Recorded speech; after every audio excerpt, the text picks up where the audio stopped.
nage vil vi okkur og frigjør fra gode færger okkara og Herren Jesus Kristi. Vi får börja med att synka att han första salmen kom ande Guds hos okkur med. Och att han är det halvkjör som kommer att säga med det.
Ja, Gudsøkten sammen med løgtsemme er mye vinning.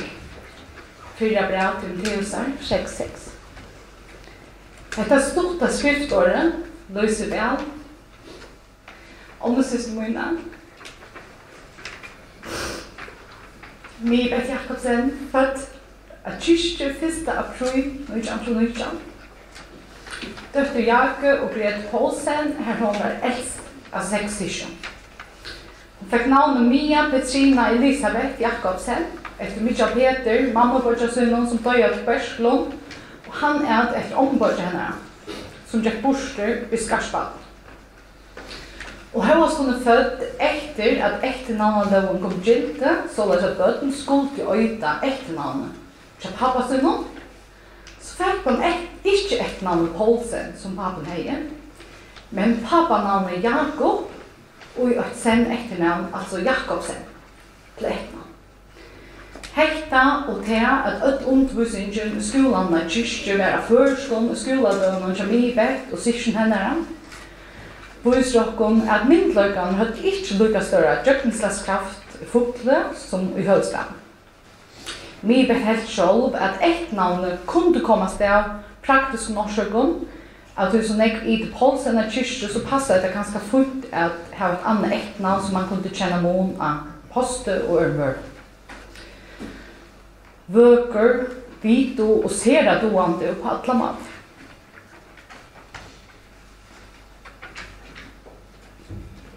En kvinna som virre sera nek. Til nek åretøk til Salmon som hadde høska vel har sagt ut det. Særlig han ikke har åretøk noen doande kvinnerne i kapittel 31, til vent i 8 Men han hever mittel anna øysen i Hesberg i ørendene åretøk som stand og åretøk 14 Vitskan til konen bygger huset, men favskan ruvet han nye i håndesøl. Og åretøk 43. Vi viste om å være husbygd, vi visker å være til grunnfest, og vi kunnskaper være borene fotel av allkjens styren og gevun okna. Huset som kvinnan bygger ikke endelig en konstruksjon, men et liv, et høy og et samfunn. Og hetta som Salmon omtaler så gjør atter til å tidsje et løgn og Mibet. Mibet var ikke gift, som de vet, og om man må til at jeg sier at det var ikke tog at han ikke mer var avhører igjen. Det var mer tog at hun var i vanten. Og jeg halte ikke at hun en sorg av henne, men også så var det ganske latter vi først, at ikke har man. Til selv om hun ikke har bøtten, så har hun nekbøtt sin liv. Og da Jakob Chabini øyne for sier vi henne at hun skulle ikke ha vimerskinger om hvordan han anser sin bøtmor til noktens bøtt, så sier hun, ja, jeg har ansett bøtmor alt min liv. Ups, hendet går. Da jeg så i sørste vike bæna forteller meg om foreldren til seg, så sier hun om til så tar seg hun om til vi større viring, glede og takksomme. Hvorfor har alltid haft det som en tørrvei, og til å ånge i utflå. Og så leina til at hun og foreldren de gledde seg til sommeren nærskast. Og de visste at nå for bøttene til søsteren og kjøttet på en vokre. Huset for å være fullt av latre og vive, og det for å være over 20 folk hus. Og til åkje ivast du at han gleden og han spenningen har gitt å bo av veien. Så ofta så vi har hørt om det sommerferien som tidssistene bøtten har haft et vokl. Og så fram i år som Mibet var til å halte hus, så ble det vel til. Mibet kjørte fram ur gåa med, tog det vel å få bostur ur øtlån og få det smakka vel. Og det var også alltid for retter til døvra. Øysene tar ommebøtten til systeren, altså mot atterlig, 17 kom jeg vidt til Hanna og Åla i fotl. Nå har vi valgt til åretøkken øyneskjøttet som jeg hadde høska serien vel til Hanna. Hun er sånn som mannebøtt, så det har vi ikke tidlig vi. Og så hadde vi å fære opp 4 det, som vi leser om i kapittel 1. Det var ikke akkurat hun. Men hivina for sattesång, det var akkurat hun. Så det kommer her. Hon ser 24 ut til løyne og hoalige arbeidet henter henne. Hon en sånn kjøpmannsens farmaskip, hon henter fødslene lengvis fram. Hon kjenner starv henne etna spel, og ikke sløkner av lampen henne om nætter. Hun ratter ut hendene etter rotsen og fingrer henne av tek om snaltene. Hun leder opp leggkvann for armingene og ratter ut hendene med en fateka. Hun virker seg avkleie og kleier seg funnast av lyn og puspor. Hun virker lynkjørster og seletær og til kjeppmassens avrøyer hun belte. Kraft og søvnir kleier henne og hun lærer at kommande deg. Hun leder opp munnen vid vøystømme og mild løgnbøyning av tunga henne. Hun anser etter hvordan tilgånger i huset henne og ikke etter som grei og led. Hadde vi noen oppgave i skolen eller spårning om års gammalt, ja, så hadde vi alltid en førstehåndskjelte. Vi kunne alltid ringe til Mibet eller Vidjana. Hun kunne hjelpe der ved spårning om i Vidjana. Først en håndarbeid, matcher, platteløy, først mal mettan, og ja, hun fikk et helt særlig smøy om du tar seg med henne om den første dansen, som henne domte særlig. Ja, det ble ikke til å si noe som hun ikke har innlitt i. Og fotløgjen, og alskren til det øyne. Til noe som hun avgjørst har givet videre til achterlinje etter henne. Hun fylte oss vel vid løyven og tjokken øtlån, og til teori gjøkner øyne for spurt henne, hvordan hun mynte så vel, hvordan man kunne leve så lett løyv og være klare, så avslører hun noe av hele filmløsene. Hun sier at om hun ikke sovner en kvalitet, ja, så bryr hun av kjøkkengang av familiene. Og sier hvis sjåvan, vi er 5 systrar og en bodje, Mibet, Hannefoja, Åla, Bina, Anna og Nina. Og så får hun kjøkken, Hannefoja 5 bøten, og så nevner jeg Taimon, Føringardein, og så hver teg var gift vi, og hvordan jeg bøten teg 8, og så vi er for hver sysken. Kanskje akkurat ikke nu. Hun har taget treien opp at det, så kan det halte selv noen gang.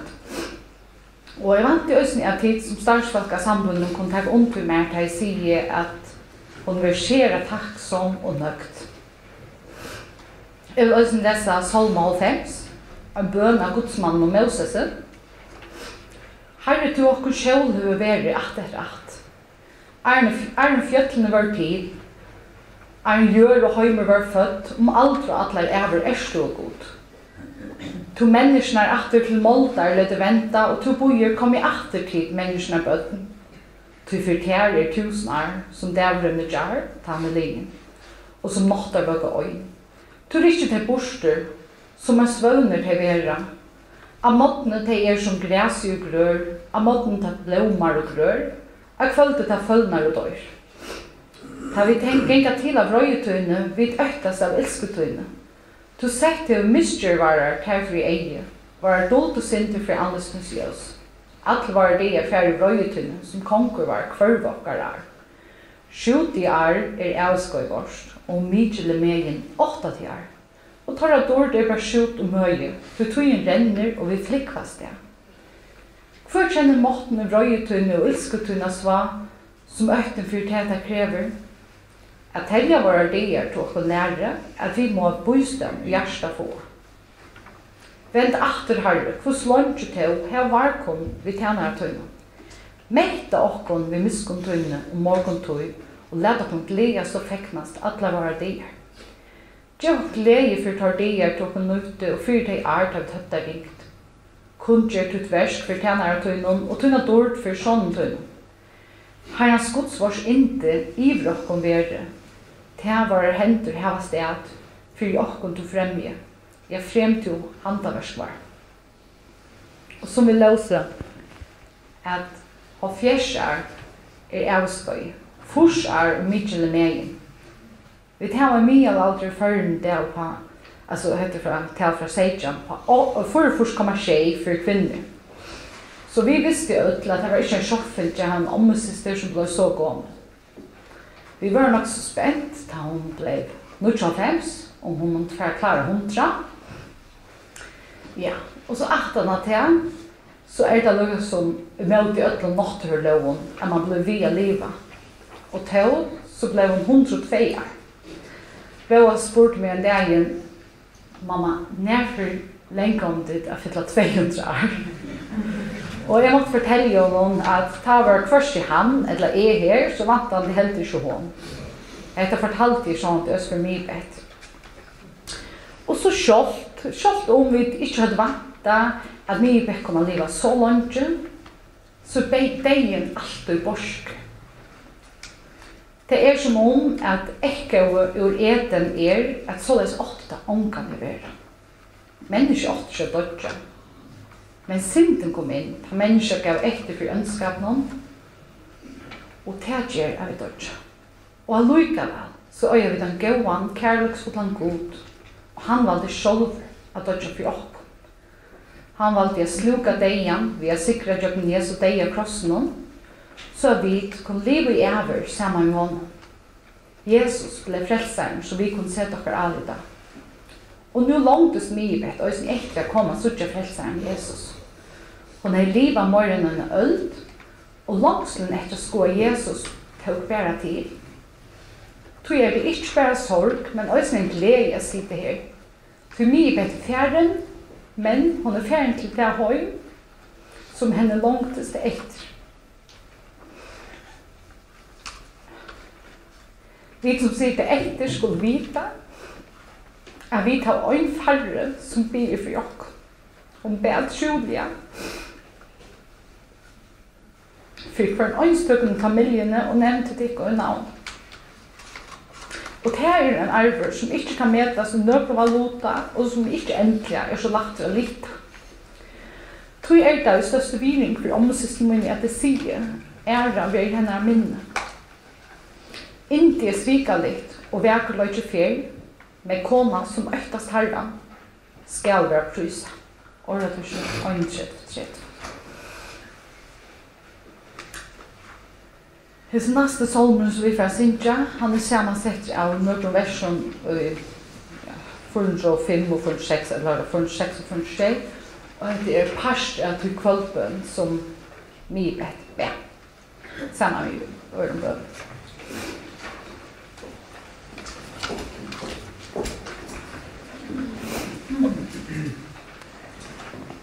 Vekna alt det som være av mye bedt, så skal en tøkk Jóa, og en særlig tøkk skal Jóa til samfunnet av Heinon, og alt det som Ujakken Arlen har starvast her. Det er ikke løgnet at mye bedt domtiserer vel av samfunnet av Heinon, og det er hverandre takka for alle de omsorgen og alle de kærløyga som at starvsfatsene har pusht henne til tøyene på vær her, og gjør det så løsende at henne også domte så vel av samfunnet. Større takk for det til så. Og da vi løtene Leo her av kapellen om en løte, så vil vi færre kistene når i Kvannasund, og kistan fer vi ritene ut til fotlige klokkan 14:45. Vi får nå å synge vi og Jesus fire nær.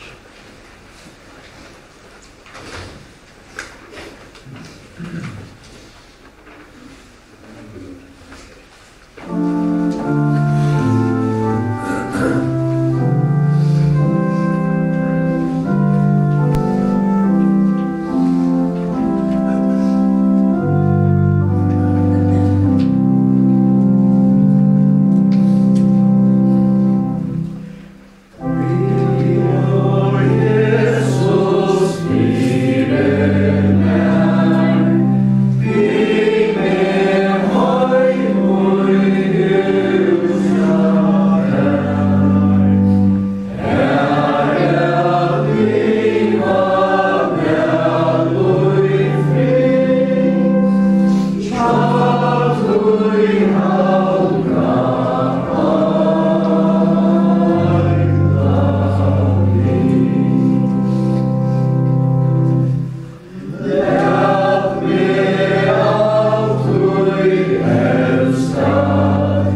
Vær takkum til fyrir større nai at du hever givet opp såntøy fyrir sinter okkara og hever røst han opp fra deion okkom til evige rettvise.